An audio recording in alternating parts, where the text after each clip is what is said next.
Hey everybody, this is a real quick video in case you have a Panasonic SC-HC25 Stereo music player and you need to do a hard reset to the factory default settings on it.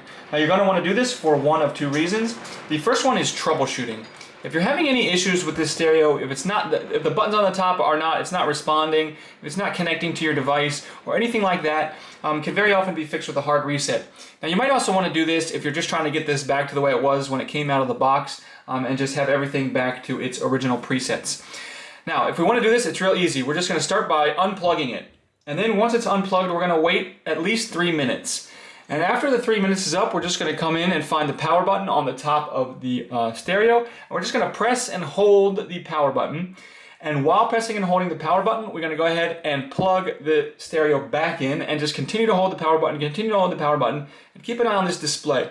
And when this display just shows up with a bunch of dashes all across the screen, dash, dash, dash, dash, dash on the display, then you can go ahead and let go of the power button, and this will have been reset to its factory defaults, and you can set it up again as a new device.